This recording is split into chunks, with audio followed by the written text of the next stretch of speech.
واعتصموا بحبل الله جميعا ولا تفرقوا. الحمد لله حمدا كثيرا طيبا مباركا فيه كما يحب ربنا ويرضى. أشهد أن لا إله إلا الله وحده لا شريك له، وأشهد أن محمدا عبده ورسوله صلى الله وسلم عليه وعلى آله وأصحابه وسلم تسليما مزيدا. فقد قال الله تعالى في القرآن الكريم: يا أيها الذين آمنوا اتقوا الله حق تقاته ولا تموتن إلا وأنتم مسلمون. أما بعد، معاشر المسلمين إخواني في الدين وأخواتي في الله جماعة صلاة maghrib rahiman wa rahimakumullah. Kembali kita mengucapkan alhamdulillahirabbil alamin, segala pujian, rasa syukur semuanya hanya milik Allah Rabbul Alamin, Zat yang telah menciptakan, mengatur alam semesta ini. Maka sudah selayaknya kita semua untuk bersyukur kepada Allah, karena Allah telah berikan kita nikmat yang sangat besar. Nikmat menuntut ilmu, nikmat menjadi muta'allim, orang yang belajar ilmu. Karena ketahuilah, orang yang belajar ilmu ini penyelamat bumi, Bapak Ibu. Dari apa? Dari ancaman laknat Allah Subhanahu wa taala. Disebutkan dalam hadis, sering kami sampaikan Bapak Ibu, hadis diriwayatkan oleh Imam At-Tirmidzi dari sahabat Abu Hurairah, dan hadis ini dinyatakan sahih oleh Syekh Albani rahimahullah, bahwasanya Rasulullah bersabda, ad-dunya mal'unatun wa mal'unun ma fiha. Dunia itu terlaknat, kata Allah, dan terlaknat apa yang ada di dalamnya. Illa dzikrullah wa man walahu, kecuali orang yang berzikir kepada Allah dan yang sama dengan zikir. Apa itu? Ibadah. Karena ibadah ini semuanya adalah bentuk mengingat Allah. Contoh salat. Dalam Al-Quran Allah mengatakan, aqimis salata li dzikri, dirikanlah salat untuk berzikir atau mengingatku, kata Allah. Kemudian apa? Kemudian Rasul mengatakan, wa aliman aw muta'alliman, dan orang alim, orang yang punya ilmu, aw muta'alliman, atau orang yang belajar ilmu. Jadi itulah pengecualian ya. Orang-orang yang menyelamatkan bumi dari laknat Allah. Laknat itu apa sih? Laknat itu ulama mengatakan dalam segi bahasa, laknat itu adalah at-tard, dijauhkan. Dijauhkan dari apa? At-tardu min rahmatillah, dijauhkan dari rahmat Allah. Sementara tidak ada satupun manusia akan memasuki surga, kata Rasulullah, kecuali dengan apa? Dengan rahmat Allah. Ya, disebutkan dalam Sahih Al-Bukhari, la yadkhulul jannata ahadun bi'amalih, tidak ada seorang pun yang akan masuk surga dengan amalnya. Qalu, lantas para sahabat bertanya, wala anta ya Rasulullah, tidak termasuk, engkau pun tidak termasuk ya Rasulullah? Qala wala ana, iya, aku juga tidak. Aku juga termasuk tidak akan masuk surga dengan rahmat, illa ayyataghammadani Allahu bi rahmatihi wa fadlihi, kecuali Allah Subhanahu wa taala mencurahkan rahmat dan keutamaannya kepadaku.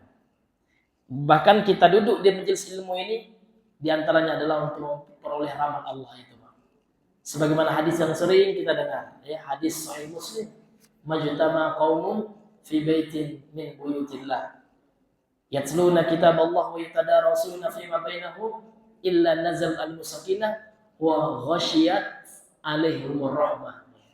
Tidaklah berkumpul satu kaum ya di masjid Allah, di rumah Allah ini, Pak. Apa yang mereka lakukan? Yatluna kitab Allah, membaca Al-Quran, kemudian saling mengajarkan Al-Quran, yaitu ilmu agama. Karena ilmu agama ini sumbernya dari Al-Quran. Maka apa yang akan mereka dapatkan? Illa, kecuali nazalat alaihimus sakinatu, turun sakinah kepada mereka. Rasa tenang, rasa tentram, damai, bahagia. Kemudian wa ghasyiyat alaihimur rahmatu, mereka akan diliputi rahmat. Mereka akan mendapatkan rahmat. Rahmat itulah apa? Yang akan memasukkan seorang ke dalam surganya Allah. Jadi kita nuntut ilmu ini niat kita apa? Untuk mencari rahmat Allah Subhanahu wa taala. Maka rugi ya kalau seandainya kita tidak menyempatkan waktu, Pak, untuk menuntut ilmu karena ini luar biasa fadilah dan utamaannya. Di antaranya adalah sebab mendapatkan rahmatnya Allah Subhanahu wa taala. Kemudian salat dan salam kepada Rasulullah sallallahu alaihi wasallam. Allahumma shalli ala Muhammad wa ala ali Muhammad. Ma'asyiral muslimin ikhwani fid din wa akhwati fillah, azallahu wa iyyakum. Kita kembali melanjutkan kajian kita, pembacaan kitab Al-Mulakhas fi Syarh Kitab Tauhid yang akan kita ambil faidah juga dari kitab Al-Qaulul Mufid, tulisan Imam Ibnu Utsaimin rahimahullah, syarah dari kitab Tauhidnya beliau. Baik, kita masih pada bab ma jaa fi sihr. Jadi pembahasan kita masih bab tentang dalil-dalil ya yang menjelaskan tentang sihir. Ini hadirin yang dimuliakan oleh Allah Subhanahu wa taala. Babu ma jaa fi sihr.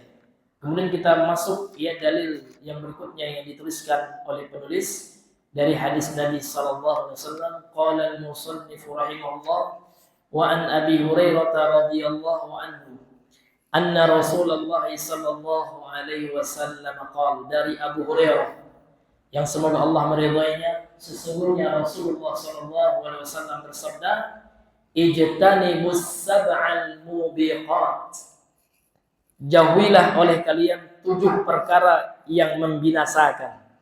Jadi Nabi menyuruh para sahabatnya termasuk kita, karena hadis ini tidak hanya untuk manusia di masa Nabi, namun hadis ini menjadi petunjuk sampai hari kiamat, akan tetap menjadi sumber syariat Islam hadis Nabi. Jadi Nabi mengatakan ijtanibus sab'al mubiqat, jauhilah oleh kalian 7 perkara yang membinasakan. Lihat Pak, 7 di sini bukan mimbabit tahdid, bukan dalam bab membatasi, tidak. Ada yang lainnya, namun ini ulama mengatakan mimbabit tamsil, ya dalam bab atau dalam rangka untuk memberikan contoh. Jadi dalam hadis ini ada 7 dosa besar yang harus kita jauhi kan gitu.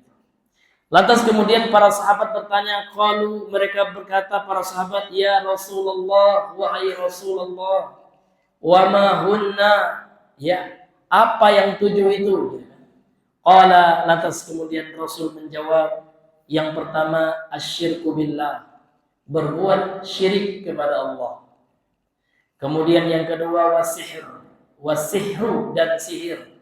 Kemudian yang ketiga wa qatlun nafsil lati harramallahu illa bil haqq, membunuh jiwa yang Allah haramkan kecuali dengan cara yang hak. Kemudian yang keempat wa aklur riba, memakan riba. Kemudian yang kelima wa aklu malil yatimi, memakan harta anak yatim. Kemudian yang keenam wa tawalli yaumaz zahfi, kabur ketika bertemu musuh di medan peperangan.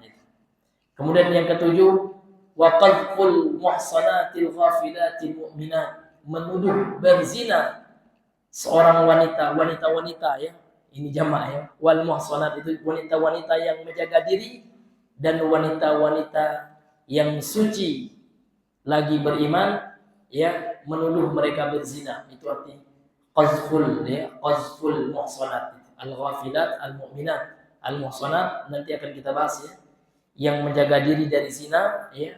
Kemudian al-ghafilat yang suci dari perbuatan-perbuatan dosa besar. Kemudian al-mu'minat, wanita-wanita yang beriman. Jadi menuduh wanita termasuk menuduh laki-laki juga Pak. Nah, ini termasuk dosa qazf ya. Qazaf namanya qazaf. Dosa qazaf itu menuduh wanita maupun laki-laki berzina tanpa ada bukti, tanpa saksi yang dibenarkan dalam syariat. Minimal 4 orang saksi yang melihat langsung perbuatan zina itu terjadi. Ma'asyiral muslimin yang dimuliakan oleh Allah Subhanahu wa taala. Ada hal yang menarik ya, yang dijelaskan oleh Syekh Ibnu Utsaimin dalam kitabnya Al-Qaulul Mufid ya, yang mana beliau mengatakan An-Nabi sallallahu alaihi wasallam, Nabi sallallahu adalah ansahul khalqi lil khalq.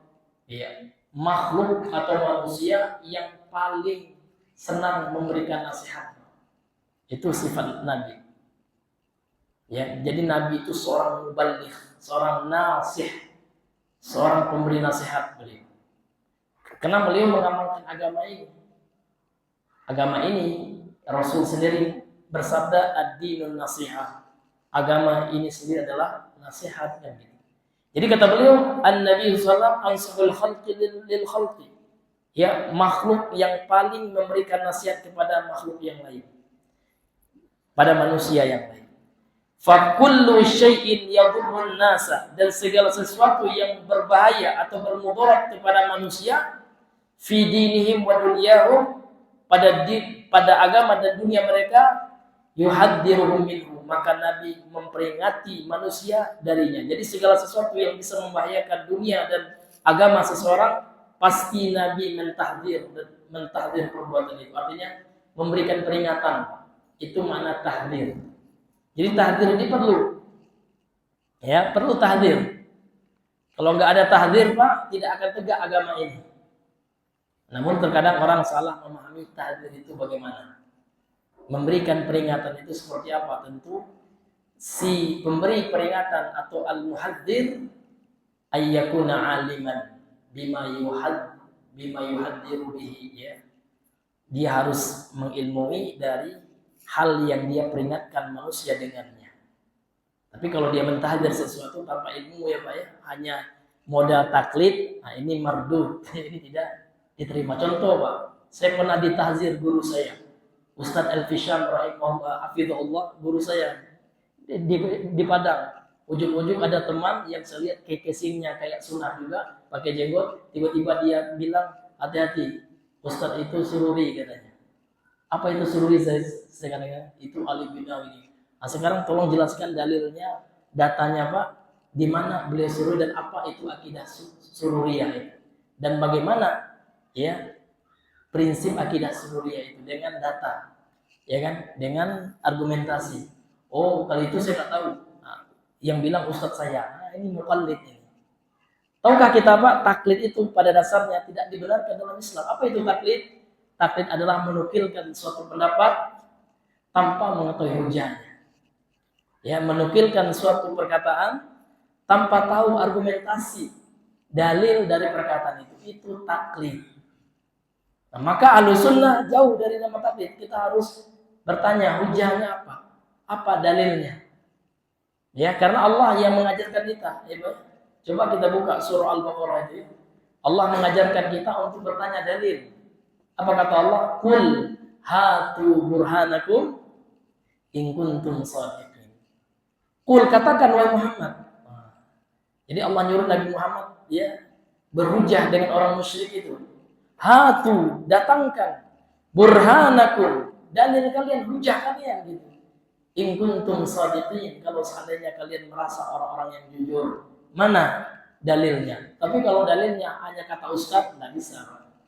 Dalil itu adalah qala Allah, qala Rasul gitu. Itu dalil dan ijma. Bukan sekedar perkataan kata ustaz saya, kata kiai saya, kata tuan guru saya, maka ini bukan dalil. Ya, ini hadirin yang Allah muliakan. Maka kita Ahlussunnah nggak boleh seperti itu.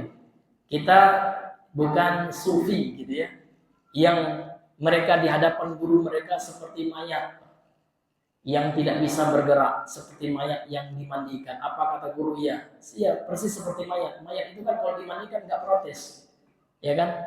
Nak ditekan perutnya, mohon maaf, nak dibersihkan nya, ya Pak ya, diam aja, tanpa bertanya, ya, tanpa ya meminta dalil, kan gitu. Ini hadirin yang dimuliakan oleh Allah Subhanahu wa Ta'ala. Maka penting hadirin yang dimuliakan oleh Allah Subhanahu wa Ta'ala, kita beragama ini ya harus tahu argumentasi, dan setiap orang itu bisa diterima, Pak, perkataannya. Jangankan perkataan saya, perkataan ulama-ulama muasirin atau ulama-ulama kontemporer, ulama terdahulu saja, kata Imam Malik, ya, sebagaimana ucapan yang masyhur yang disandarkan kepada beliau dan ucapannya sahih, dituliskan oleh Imam Muslim dalam Muqaddimah Sahih Muslim.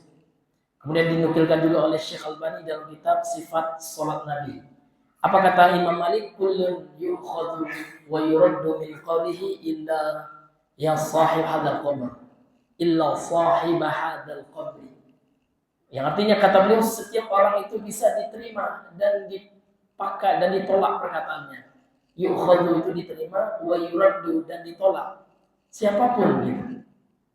Siapapun dia, walaupun ulama sekalipun, bisa diterima dan diambil pendapatnya kecuali ucapan Rasulullah SAW. Artinya ucapan ulama kita terima kalau disertai dengan dalil. Ini Bapak Ibu yang dimuliakan Allah, manhajnya para ulama salaf. Manhajnya Imam Malik, kemudian manhajnya Imam Asy-Syafi'i bagaimana?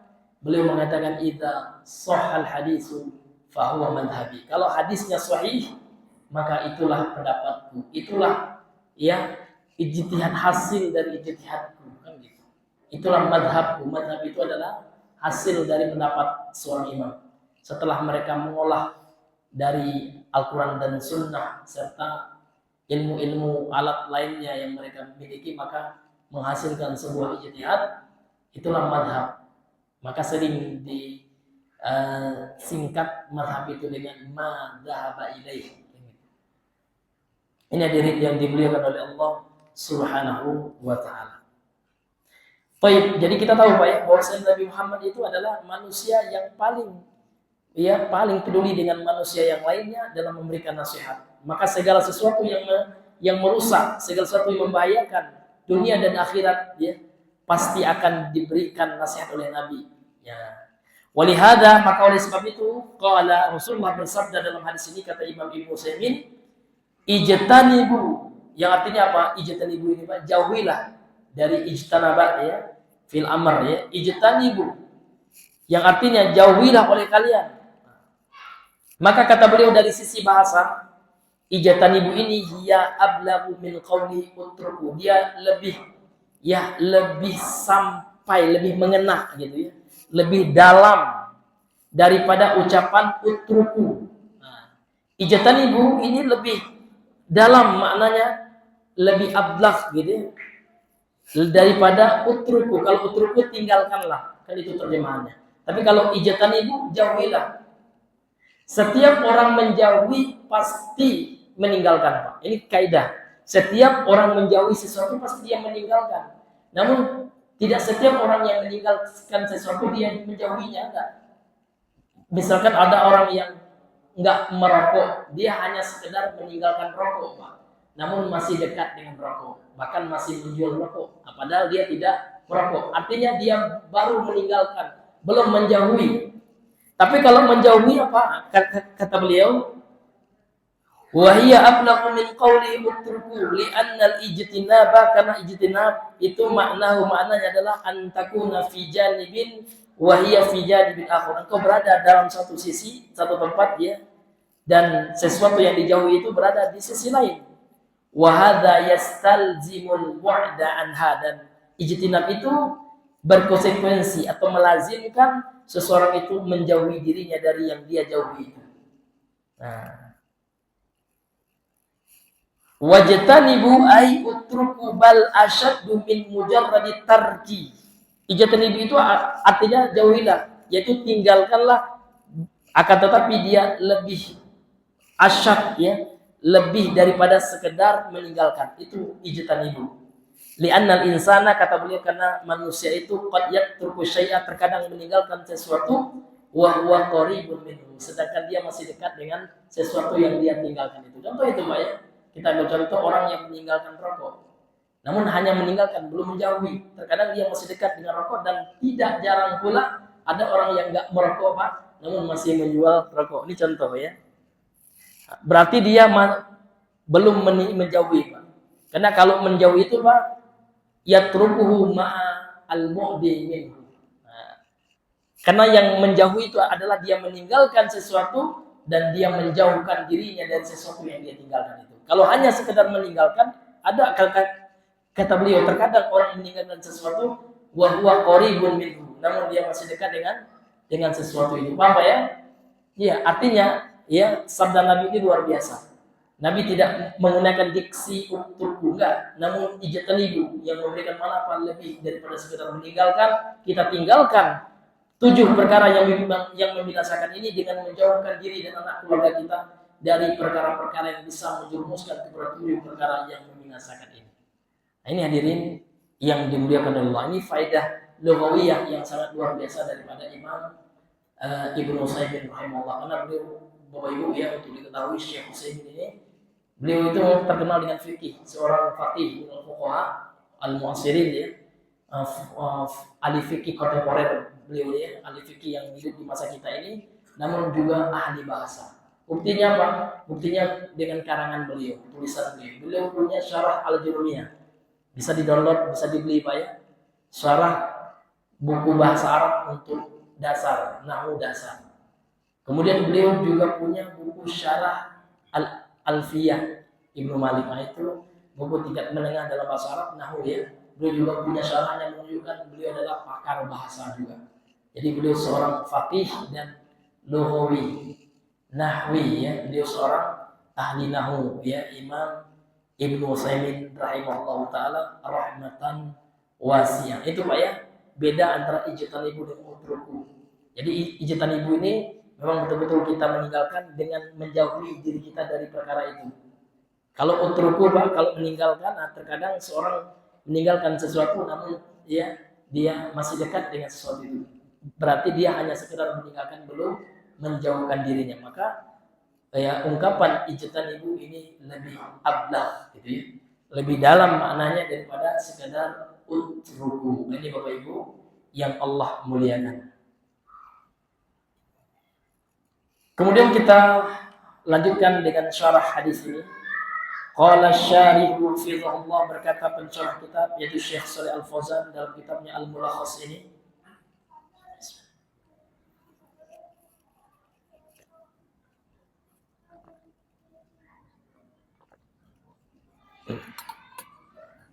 Syekh Shalih Al-Fauzan berkata hadzal hadis ini rawahul Bukhari wa Muslim, telah meriwayatkannya Imam Al-Bukhari dan Muslim. Jadi hadis ini adalah hadis muttafaqun alaih yang telah diriwayatkan oleh Imam Al-Bukhari dan Muslim.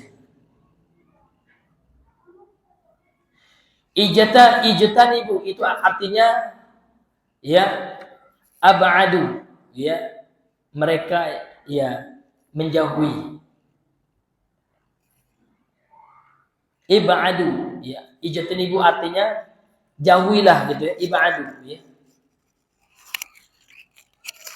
Ya ab'idu ya, ab'id dari wazan af'ala yufilu, jadi amarnya af'il ya, jadi ab'id. Nah, karena di sini ya fa'ilnya dalam bentuk jamak ya, maka ab'idu, jadi dibaca ab'idu, yang artinya kalau bahasa kita jauhilah oleh kalian ya, jauhilah oleh kalian. Kemudian dalam hadis dikatakan oleh Nabi mengatakan ya, ijtanibu as-sab'a al-mubiqat ya, 7 al-mubiqat. Al-mubiqat itu maknanya adalah al-muhlikat, yang terjemahannya yang membinasakan. Jadi Nabi memberitakan kita untuk menjauhi 7 perkara yang membinasakan. Kenapa dia dinamai al-mubiqat? Ini secara bahasa ya, dalam tinjauan bahasa beliau mengatakan summiyat mubiqatun, dinamai dengan mubiqat li'annaha tuhliku fa'ilaha ya, fi dunya wal akhirati. Karena 7 perkara tersebut ya akan membinasakan pelakunya. Ini bukan fa'iluha, ini harokat di sini salah. Tuhliku fa'ilaha, dia sebagai objek maf'ul bih kan gitu, mansub dengan fathah.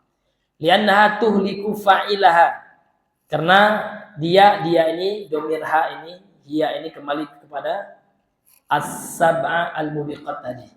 Karena 7 perkara itu ya membinasakan pelakunya fid dunya wal akhirah, di dunia dan di akhirat.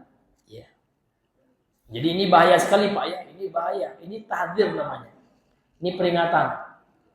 Jadi memang harus kita selalu memberikan peringatan Pak, ya, karena peringatan itu bermanfaat kepada kaum muslimin, karena kita harus diingatkan gitu. Kalau nggak diingatkan kita lupa. Makanya manusia itu kenapa nama manusia itu manusia Pak? Jadi ulama mengatakan limada sumiyal insanu insanan. Kenapa manusia itu dinamai dengan bahasa Arab? Kalau bahasa kita kan manusia apa ya? Maaf ya. Kalau bahasa Arabnya insan. Jadi kenapa manusia itu dalam bahasa Arabnya insan? Nah, gitu. Maka ulama mengatakan li kasrati nisyanihi, karena banyak lupanya. Karena manusia itu pelupa, Pak. Jadi insan itu diambil dari kata nasiya. Ya, nasiya artinya lupa. Ini Bapak Ibu yang maka harus selalu diberikan tahzir, ya, peringatan. Di antaranya ini, ya Pak ya, hadis ini. Ini peringatan bagi kita semua. Jadi Nabi mengatakan, jauhilah oleh kalian 7 perkara yang membinasakan. Kemudian disebutkan yang pertama adalah asyirku billah. Asyirku billah, Syekh Shalal Fauzan mengatakan, bi an yaj'ala lillahi, dan seseorang menjadikan bagi Allah tandingan.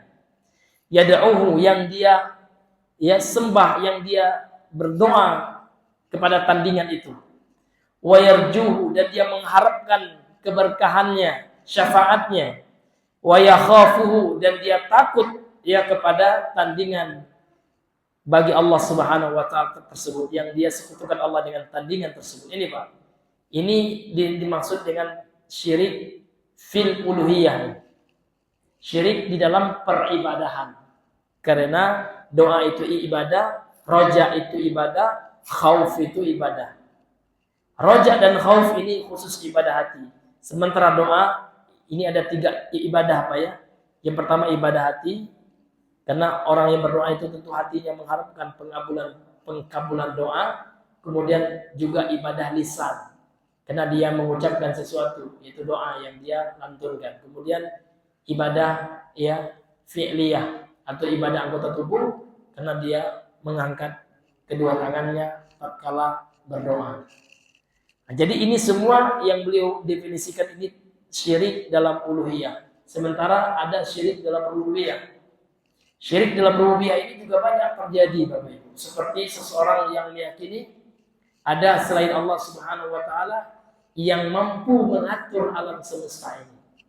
Yang mampu, contoh, menurunkan hujan. Ada nggak keyakinan itu pada umat Islam? Ada. Kenapa? Karena masih ada umat Islam yang percaya kepada pawang hujan. Nah, jangan kita anggap remeh Pak. Mana mungkin umat Islam masih mempersekutukan Allah dalam rububiyah Allah. Ternyata ada. Maka kita lihat di berita Pak ya, di media sosial tahun-tahun sebelumnya ada yang viral ya, orang Bali Pak ya, viral. Ya, bahkan diundang dia, mampu katanya untuk apa? Mengendalikan hujan, menahan air hujan. Padahal Pak disuruh dia minum Pak, suruh dia minum banyak-banyak air. Nah, habis itu kalau bahasa Minangnya sasak kuyo ya Pak ya. Atau dia sesak kencing, bilang tahan kencingnya. Tahan kencing aja nggak mampu dia. Apalagi mau menahan hujan. Kan nggak masuk akal Pak. Atau bilang, Mbak ya, Mbak kan katanya mampu menahan hujan. Sekarang Mbak tahan ya ludah saya. Nah, saya mau meludah Mbak nih. Kan gitu. Nggak mampu juga dia Pak. Oh ntar dulu, pakai helm dulu. Sama aja kan. Dengan bohong kan gitu. Kita juga bisa kalau gitu. Artinya apa? Perkara kecil saja dia tidak mampu menahannya Pak. Apalagi ingin menahan hujan ya. Nah, proses yang telah Allah ciptakan demikian rupa ya kan. Nah, dia mengaku mampu untuk mengatur itu, dan ini termasuk syirik Pak. Syirik dalam rububiyah.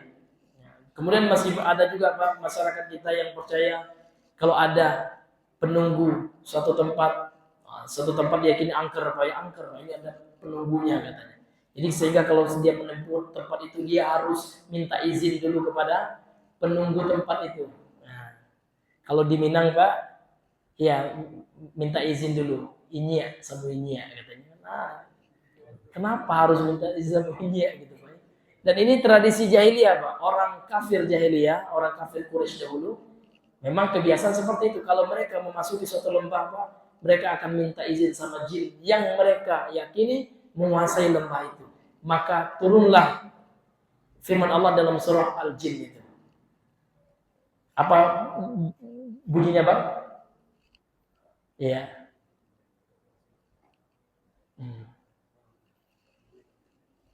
Siapa yang hafal surah jin? Ya. Jadi asbabun nuzul ayat itu Pak adalah tentang kebiasaan. Itu disebutkan oleh Imam Ibnu Katsir dalam tafsirnya ya. Bahwasanya kebiasaan orang jahiliyah dahulu Pak kalau seandainya ingin turun pada satu lembah di gurun pasir itu Pak, mereka akan berlindung kepada jin, minta izin gitu ya. Kalau bahasa kita itu mereka minta izin dulu sama jin, diserunya nama jin gitu ya. Nah, kalau ya sebagian masyarakat ya macam-macam, ada inyek lah, ada datu lah tuh ya. Kami nak masuk ini tuh gitu ya, izin tuh. Ini sama Pak.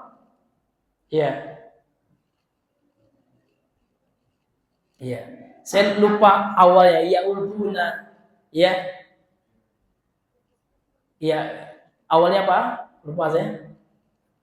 Iya. Iya.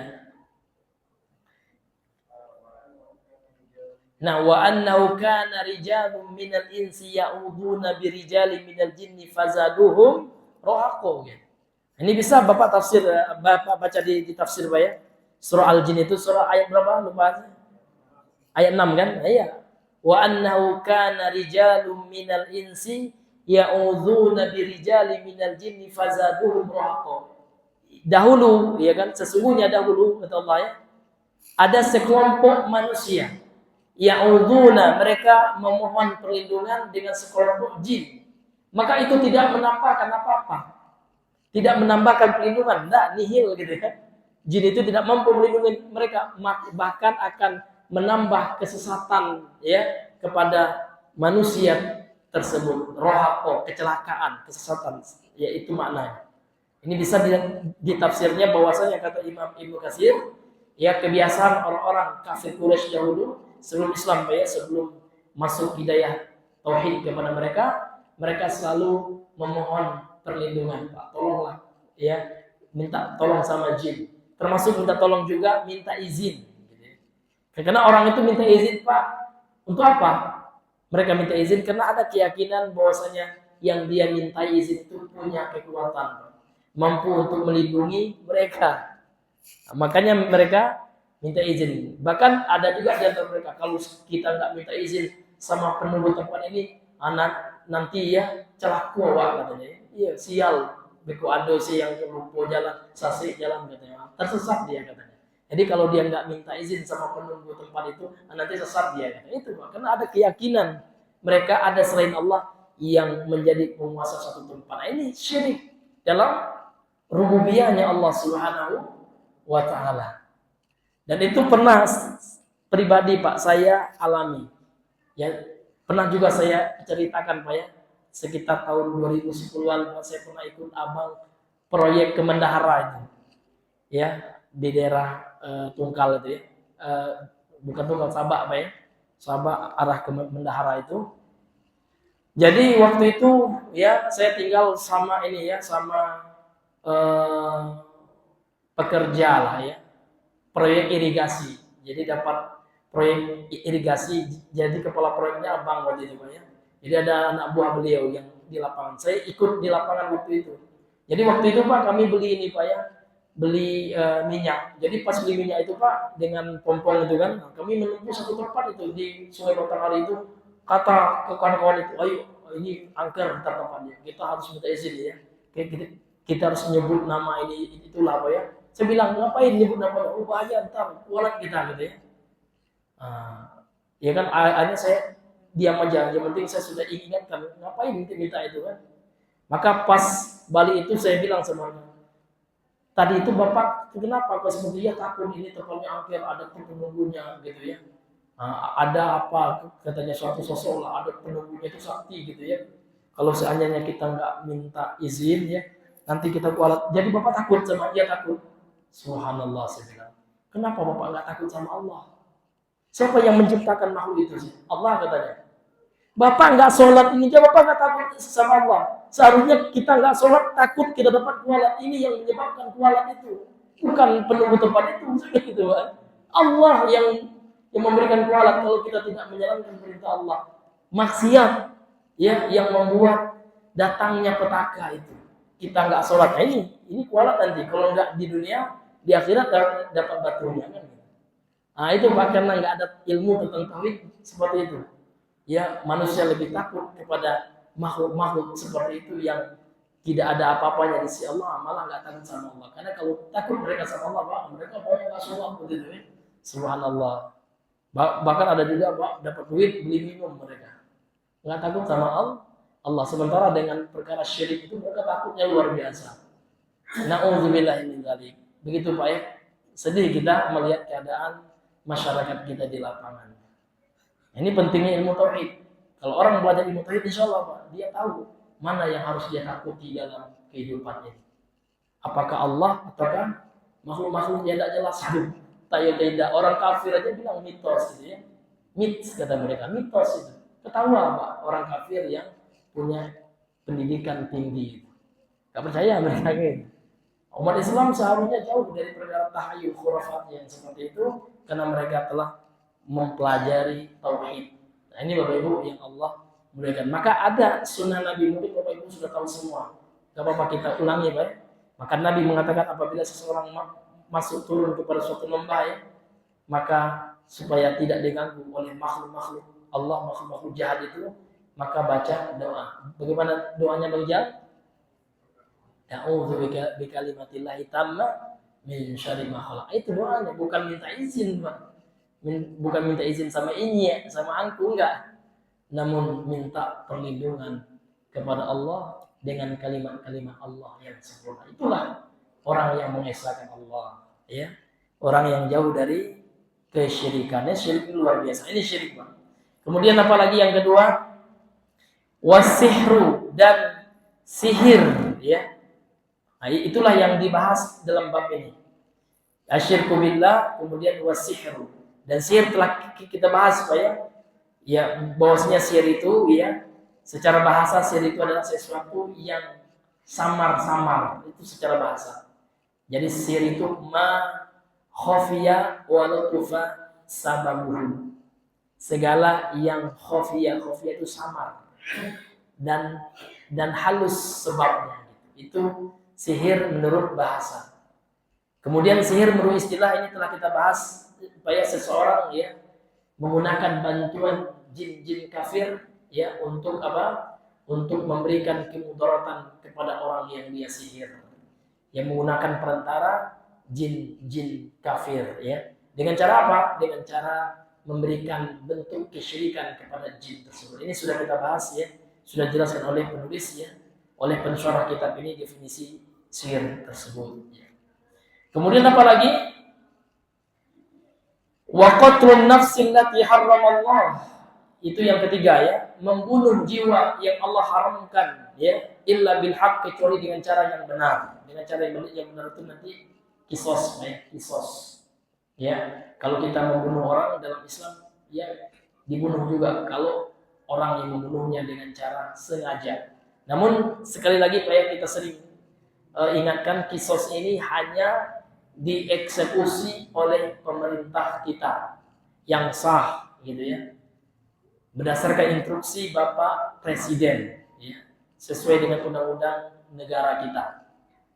Kalau seandainya tidak diberlakukan hukum Allah ini, sudah kita tidak bisa secara individu mengkisos orang gitu ya, kacau nanti Pak ya, ini mengkisos ini mengkisos ya, tidak akan stabil suatu negara, tidak ada kestabilan negara, keamanan Pak. Kacau nanti, makanya harus dipegang oleh satu waliul amri. Itu sekarang Bapak Presiden Prabowo ya, hafizahullah wa ra'ah. Ini mudah-mudahan Allah berikan beliau hidayah untuk menjalankan syariat Allah. Kalau beliau tidak menjalankan ya tentu urusannya dialah nanti yang menanggung dengan Allah. Kita tidak ikut-ikut. Yang penting kita mengingatkan seorang muslim itu wajib untuk menjalankan syariat Allah, baik tataran pemimpinnya maupun rakyatnya. Ada memang syariat Allah yang hanya bisa ditegakkan oleh pemimpin itu Pak. Kalau mencuri kemudian telah mencapai nisabnya 1/4 dinar gitu ya, maka dipotong tangannya. Maka siapa yang menjalankan ini? Khusus pemerintah. Atau merajam wanita yang sudah menikah atau laki-laki yang sudah menikah berzina, itu hanya dieksekusi oleh pemerintah yang sah. Sementara kelompok pengajian, organisasi-organisasi ya, komunitas-komunitas tertentu dalam Islam ini tidak bisa melakukan itu mutlak ya peran pemerintah, tanggung jawab pemerintah. Ini ma'asyiral muslimin yang dimuliakan oleh Allah Subhanahu wa taala. Dan membunuh manusia ini luar biasa. Jadi membunuh manusia ini dosanya dosa besar luar biasa. Bahkan orang yang membunuh satu jiwa, man qatalan nasa ya, man qatalan nafsan faka'annama qatalan nasa jami'an, kata Allah. Barang siapa yang membunuh satu jiwa, ini satu jiwa, maka dosanya seolah-olah dia membunuh seluruh manusia. Ini bayangkan, Pak. Maka untuk itu ya, dosa membunuh ini adalah dosa yang sangat diharamkan dalam Islam. Jadi jangan ada orang yang membunuh, ya, jangankan membunuh manusia, Pak. Ya, mencaci saja ini kefasikan. Sebagaimana disebutkan dalam Sahih Al-Bukhari, sibabul muslim fusuqun. Ya, mencaci seorang muslim ini fasik, ya, dosa besar. Wa qitalul kufrun, dan memerangi serta membunuhnya adalah kekufuran. Maka ditafsir oleh ulama, kufur ini maksudnya apa? Kalau dia menghalalkan dosa pembunuhan, katanya darahmu halal, padahal haram, ya, ini bisa jatuh ke dalam kekufuran dia. Karena menghalalkan yang diharamkan oleh Allah ini pembatal keislaman. Atau boleh juga kufur kecil. Kalau seandainya hatinya tidak menghalalkan perbuatan membunuh itu, namun dia membunuh karena tidak sanggup untuk menahan gejolak rasa marah. Makanya sebelum terjadi itu, Pak, dalam Islam sudah ada tipsnya. Kalau kita marah itu, duduk kita, kemudian berwudu, dan kita lawan rasa marah itu. Jadi Rasul mengatakan la taghdab, ya, jangan kamu marah. Bahkan Rasul juga mengatakan orang yang kuat itu, Pak, bukan orang yang hebat dalam bertarung gitu, ya. Bukan, namun orang yang kuat itu walakin nasyadid, akan tapi orang yang kuat itu adalah mayyamliku nafsahu 'indal ghadab. Orang yang mampu mengontrol jiwanya, mengontrol amarahnya ketika memuncak rasa marah itu. Jadi ketika kita marah betul, Pak, ya, kita tahan rasa marah itu. Istighfar kita, duduk kita, berwudu kita, ya kan? Baik itu marah sama istri, kan sering kan sama istri, Pak, ya. Iya, karena istri kan dekat sama kita. Jadi kita bisa mampu menahan lisan kita dari mencaci istri kita, memaki-maki istri, sebaliknya istri juga. Ya, maka kita telah menjalankan sunnah Nabi untuk menahan rasa marah. Dan Nabi itu, Pak, lam yakun an-Nabi sallallahu alaihi wasallam fahishan wala mutafahishan. Nabi itu bukanlah seorang yang jelek lisannya. Tidak pernah Nabi mencaci maki, bilang nama binatang, bilang itulah gitu, ya. Mencaci maki, sumpah serapah, enggak. Dan Nabi itu adalah orang yang paling menjaga lisannya, paling mampu menahan amarahnya. Itulah Nabi yang mulia sallallahu alaihi wasallam. Wallahu taala alam bisawab. Jadi di antara dosa besar yang harus kita jauhi juga adalah membunuh jiwa yang Allah haramkan. Illa bil haq, kecuali dengan kebenaran. Illa bil haq ay bi fi'lin mujibin lil qatli. Kecuali dengan kebenaran artinya adalah ya, kecuali orang yang dibunuh itu melakukan perbuatan yang mewajibkan dia untuk dibunuh pula. Artinya dikisos. Kemudian wa'aklur riba, dan memakan dosa riba. Dosa riba ini luar biasa, Pak. Dalam Al-Quran pelaku riba itu Allah mengumumkan peperangan, ya. Apabila mereka tidak berhenti dari riba, kata Allah, fa'dzanu biharbin minallah. Maka umumkanlah peperangan dengan Allah. Ini luar biasa, Pak. Ini tidak main-main, dia perang dengan Allah. Ya, kalau dengan Amerika saja, ya, negara kita cemas gitu, ya. Karena Amerika punya sekutu, punya NATO, ya, punya banyak sekutunya gitu, ya, cemas gitu. Ini perang dengan manusia, ini enggak, ini perang dengan Allah. Yang mana Allah ini zat yang maha besar. Ya, dunia ini tidak ada apa-apanya dengan Allah. Jangankan kita, dunia ini dibandingkan dengan zat Allah tidak ada apa-apanya. Bahkan Allah kan punya kursi, wasi'a kursiyyus samawati wal ardh. Kursi Allah itu luas, Pak, ya.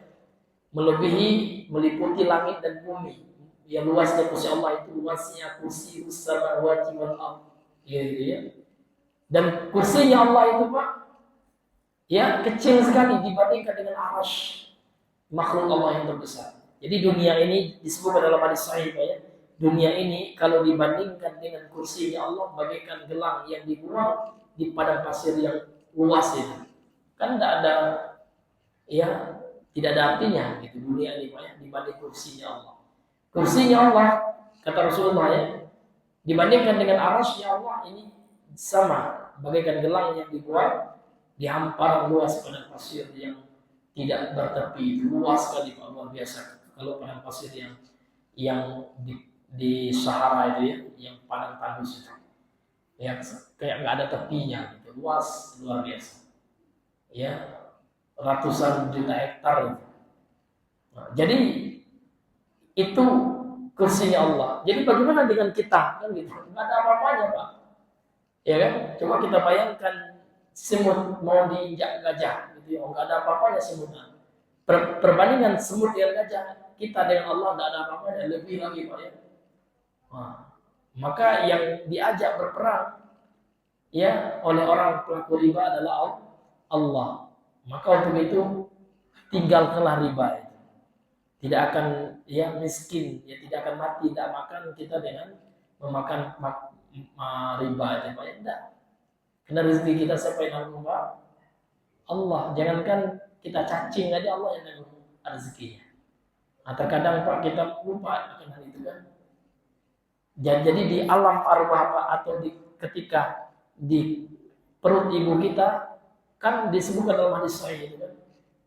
Juga dalam hadis Arba'in juga itu ya. Dalam salah satu hadis Arba'in An-Nawawi itu kan dari Nu'man bin Bashir. Bahwasanya ya malaikat itu Allah utus ya ketika roh akan ditiupkan gitu ya ke perut ibu, apa yang diperintahkan oleh Allah kepada malaikat itu bikat bi rizqihi wa ajalihi ya sa'idun am syaqiyun. Ada empat ya bi arba'i kalimat gitu ya, 4 kata yang ditulis oleh malaikat, 4 perkara. Yang pertama malaikat menulis rizki dan ajal. Jadi rizki kita telah ada. Jadi apa yang kita dapatkan sekarang itulah rezeki yang telah Allah tulis. Tidak akan bertambah dan tidak akan berkurang. Cuma kita disuruh bekerja. Betul, Pak. Namun ingat, rezeki kita bukan karena bekerjanya kita. Ingat itu. Rezeki kita adalah telah ditetapkan oleh Allah. Kita bekerja adalah perintah Allah untuk berusaha. Untuk bertebaran di muka bumi ini kan gitu. Namun masalah rezeki Pak, harus kita yakini ini masalah ketetapan Allah. Sama dengan ajal. Jadi rezeki itu sama dengan ajal kita. Ajal itu apakah kena usaha kita atau ditetapkan oleh Allah? Ditetapkan oleh Allah. Begitu juga rezeki kita. Nah, banyak orang sekarang Pak, dia masih ragu. Ya kalau saya nggak berhenti dari bank riba itu, saya makan apa? Alhamdulillah. Ya, berarti dia meyakini ya lembaga riba itu yang masih dia makan. Mana Allah? Aina Allah gitu. Allah ditaruhnya di mana? Ya. Allah ya telah menjamin rezeki kita. Jangan kita Pak burung saja lihat burung itu kan. Dalam hadis sahih Nabi mengatakan burung itu pergi ya dalam keadaan kosong perutnya, balik lagi sudah penuh. Iya. Ini bahkan ada teman-teman kita, saudara kita Pak, saya lihat itu kan cuman mulung gitu. Ya, jari makan tapi halal alhamdulillah itu ya. Jangan anggap remeh itu Masya Allah, ya kan? Makan juga mereka. Allah beri juga rezeki. Gitu. Maka jangankan manusia, Pak, ya. Jangankan manusia, ya. Ya semut saja ada rezekinya kan gitu. Apalagi kita yang bertakwa, orang yang mau mendekatkan diri kepada Allah, jangan ragu dengan rezeki kita. Karena Allah akan jamin itu. Wa may yattaqillaha yaj'al lahu makhraja. Barang siapa yang bertakwa kepada Allah, Allah akan beri jalan keluar. Namun terkadang pasti diuji juga oleh Allah. Jangankan kita nabi saja diuji dengan ya kekurangan harta, terkadang lapar, ya kan? Bahkan Nabi pernah bertanya kepada istrinya, apakah ada yang akan dimakan? Nabi istrinya mengatakan Aisyah, tidak ada. Kalau nggak ada yang dimakan, idan ana shaim. Kalau seperti itu udah, ya saya puasa. Artinya hadirin yang dimuliakan oleh Allah Subhanahu wa taala, ya dengan meninggalkan yang haram tidak akan ya mengurangi rezeki kita. Maka jangan ragu dengan perkara riba itu, tinggalkan. Kasihkan pengertian ke saudara kita. Iya, kasihkan pengertian itu, doakan. Ya, jangan kita takut, ya, takut miskin kena berhenti dari riba. Ini hadirin yang Allah muliakan. Ya, kita doakan, itu yang penting. Mungkin saudara kita masih keras, nggak paham apa yang kita sampaikan, maka jangan lewatkan doa-doa di waktu-waktu yang mustajab. Ya, ketika kita safar, ya ketika kita ya tahajud, ya kita doakan saudara kita supaya Allah bebaskan dari dosa riba. Nah, riba luar biasa. Maka disebutkan dalam hadis sahih, Pak, ya. Ini bahaya riba ini, ya. Ar-riba salasun wa sab'una baban. Riba itu ada ya 73 pintu dosa. Jadi ada 73 pintu dosa riba. Aisaruha, yang paling ringan dari pintu dosa riba itu adalah mithlu ayang kiharrajul ummahu, seperti seorang laki-laki menikahi ibunya, menzinahi ibunya. Nauzubillah, ya. Jadi dosa ya yang paling rendah, aisar itu kan yang paling rendah dari dosa riba ini, seorang laki-laki menzinai ibunya sendiri. Berarti kalau perempuan menzinai ayahnya sendiri, kan itu. Nauzubillahi min dzalik, gitu. Maka membahayakan itu riba nih. Ya, ini hadirin yang dimuliakan oleh Allah, dan hadisnya sahih diriwayatkan oleh Imam Ibnu Majah dan dinyatakan sahih oleh Syekh Albani dalam kitabnya Sahihul Jami'. Itu dosa yang paling ringan, Pak. Alhamdulillah, ngeri betul kita, Pak, ya. Dosa yang paling ringannya saja begitu. Masih ada 72 lagi dosa besarnya, zina. Kan maaf, riba itu. Jadi riba itu, Pak, punya 73 dosa, pintu dosa. Yang paling ringan dari salah satu pintu dari 73 itu bagaikan seseorang menzinai ibunya. Kalau pelaku ribanya laki-laki, kalau perempuan ya dia balik aja gitu. Nauzubillah, ini betul-betul ngeri, Pak. Maka kita doakan, Pak, ya, saudara-saudara kita, ya, paman kita, ya, siapapun, Pak, ya, dari kaum muslimin yang masih terbelenggu dengan riba nih, karena kita nggak tahu, Pak, ya, kapan ajal kita. Rupanya ajal kita pas belum tobat dari zina, mati kita. Alhamdulillah. Maka kita senang, Pak, ada teman kita yang keluar dari riba, walaupun secara kasat mata bapak itu ya nggak beres lagi semenjak keluar daripada riba, ya kan? Semua dekati lagi, dulu punya mobil, ya Pak, ya. Keluar dari riba, terjual mobilnya. Jangan anggap remeh, itu mulia di sisi Allah, ya kan? Masya Allah. Saya merinding, Pak, ada teman yang seperti merinding saya. Banyak ujian, ya, daripada Allah. Bahkan ada yang cerai dari istrinya, namun ternyata Allah gantikan, ya, dengan istri yang lain, gitu, ya. Ya, ya. Ada juga yang gitu, Pak. Ya, Masya Allah. Memang, ya, kita lihatnya kayak berantakan rumah tangganya, namun ada hikmah yang luar biasa. Ini ya, Bapak Ibu, ya, dimuliakan oleh Allah Subhanahu wa taala. Baik, kita kembali kepada pembahasan kita. Kemudian wa aklu malil yatim. Dan memakan harta anak yatim, ai at-ta'addi fihi, yaitu dia melampaui batas, itu at-ta'addi, ya. Artinya dia menyelewengkan harta anak yatim, Pak. Misalkan gini, termasuk memakan harta anak yatim, Pak, kita menikahi ibunya, kan gitu. Maka dia kan punya waris, gitu, ya. Sementara enggak kita berikan haknya, kita ambil haknya. Ya, kita senang-senang dengan emaknya, anaknya kita biarkan telantar. Ini nauzubillah, ya. Iya. Ada juga gitu, Pak. Iya. Iya. Iya. Iya, sudah emaknya, Pak. Iya. Jadi kalau seperti itu, Pak, ya, ini termasuk, ya, orang yang diancam dalam hadis ini, Pak. Atau orang yang mengelola harta anak yatim. Contoh, orang yang buka panti asuhan, Pak. Iya kan? Kemudian banyak titipan dari donatur atau titipan dari ahlul khair, orang yang baik ini Pak, buat si A itu ya, anak yatim itu, dimakan dewe, tidak diberikan, ini termasuk juga. Maka anak yatim itu harus kita ketahui Pak, apa definisi yatim. Maka yatim kata beliau ini adalah menurut ya ulama fikih, seluruh ulama, ini nggak ada yang menyelisih insyaallah sependek pengetahuan saya. Wal yatimu, dan anak yatim itu adalah man mata abuhu, ya seseorang yang meninggal ayahnya, wa huwa dunal bulugh, dan dia belum balik. Itu anak yatim. Jadi bukan seperti kita Pak ya, kita anak yatim semua nih, enggak. Anak yatim itu adalah yang meninggal ayahnya sementara dia belum balik. Tapi kalau udah balik enggak yatim lagi Pak. Ya, kalau sudah balik enggak yatim lagi. Iya, apalagi lama juga panjang kan. Yatim dari mana Pak? Iya. Iya, iya. Iya. Toib. Kemudian yang berikutnya adalah at-tawalli yaumul zahf, ya. Kabur dari medan peperangan.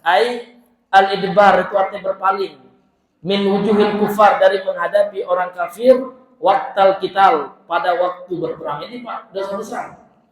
Ya, contoh sekarang saudara kita yang di Palestina itu ya, kalau sudah masuk kafir sudah berhadapan udara.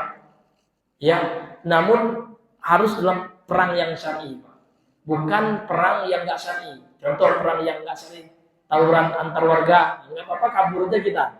Kalau kita kabur itu bukan termasuk kabur dalam perang. Ini perang melawan orang kafir harbi yang memerangi kaum muslimin. Kita pertahankan jiwa kita karena orang kafir sudah masuk ya baik ke negara kita, ya atau ke wilayah kita. Maka mudah-mudahan Pak ya, saudara kita yang meninggal di Palestina itu Allah terima sebagai syuhada, ya amin ya rabbal alamin. Ya. Kalau seandainya menghadapi orang perampok bagaimana? Kalau perampok tidak termasuk ya. Kalau kita kabur melarikan diri dari begal itu tidak dihitung orang yang kabur dari peperangan. Tapi kalau kita lawan Pak, nggak apa-apa juga, nggak dikatakan zolim kita atau nggak dikatakan salah kita, karena ada kabar gembira dari Nabi. Kata Nabi ya, man qutila duna nafsihi fahuwa syahid, wa man qutila duna malihi fahuwa syahid. Barang siapa yang meninggal karena menjaga dirinya dari orang membunuhnya, artinya dibegal dia, orang begal membunuh dia jaga, mati dia, maka matinya mati syahid. Maka barang siapa yang terbunuh membela hartanya, motornya mau diambil namun dia pertahankan gitu sampai dia mati, itu pun dalam Islam dia ya diberikan kabar gembira oleh Allah, oleh Rasulullah untuk mendapatkan mati syahid. Makanya Pak, ya ulama kita mengatakan umat Islam ini diajarkan dalam Islam ini untuk tidak menjadi penakut gitu ya, berani gitu Pak. Iya, berani terhadap kemungkaran gitu. Ini ada yang dimulai. Tapi kalau seandainya ada juga yang memilih untuk kabur pun tidak dikatakan kabur dari medan perang, enggak apa-apa juga gitu Pak ya. Iya. Tapi kalau yang melawan enggak boleh kita salahkan, oh Bapak itu melawan pula, kenapa enggak kabur? Salah juga kita Pak. Karena boleh jadi dia ingin mengamalkan hadis tentang mendapatkan pahala syahid itu. Maka dengan begitu termotivasi dia untuk apa? Untuk mempertahankan hartanya atau mempertahankan jiwanya. Udahlah, atau dalam keadaan terdesak. Kalau kabur mati juga kita misalkan, nggak bisa lagi kabur lagi kepung misalkan. Udah lawan aja Pak. Iya. Kalau lawan mati juga, kabur mati juga, gitu kan? Nah ini contohnya. Iya, ini hadirin yang dimuliakan oleh Allah. Maka orang yang membunuh itu Pak, ini luar biasa. Orang yang membunuh itu Pak, ya, maka ya seolah-olah dia dosanya membunuh seluruh manusia. Man qatala nafsan faka'annama qatalan nasa jami'an. Barang siapa yang membunuh satu jiwa, maka dosanya dia seolah membunuh seluruh manusia. Kemudian yang ketujuh, dosa besar yang ketujuh yang harus kita jauhi itu kata Rasulullah, wa qazful muhsanati. Artinya qazful muhsanat itu adalah ramyuhunna bizina, ya, menuduh mereka wanita-wanita itu berzina. Wal muhsanat itu artinya adalah al mahfuzat, yang menjaga, mereka wanita yang menjaga diri minazina, dari zina. Mereka wanita itu enggak berzina gitu. Kita tuduh dia berzina. Sebaliknya, laki-laki bisa juga Pak. Laki-laki itu dia enggak berzina. Kita bilang dia habis berzina itu. Padahal cuma dengan kata orang, kata si A dia berzina. Ya. Padahal mana buktinya? Tidak ada. Mana saksinya? Tidak ada. Maka ini termasuk dosa besar, Pak ya. Jadi al-muhsanat artinya al-mahfuzat, ya, yang menjaga, mahfuzat itu yang terjaga lah gitu ya. Yang terjaga, yang terjaga ya. Ini isi maf'ul ya. Al-mahfuzat yang terjaga minaz zina, dari zina. Wal murad yang dimaksud dengan ini ya dengan sabda Nabi ini adalah al-harairu al-afifatu, wanita-wanita merdeka yang menjaga diri itu afifat ini. Afifah itu artinya wanita yang menjaga kehormatannya dari zina, ya. Al-ghafilat, al-ghafilat anil fahish, ya, anil fawahishi wa ma rumina bihi ay al-bari'at, yaitu wanita-wanita yang bari'at. Bari'at itu artinya yang berlepas diri, yang jauh dari perbuatan-perbuatan keji yang dituduhkan kepada mereka dengan perbuatan keji tersebut. Itu. Ya.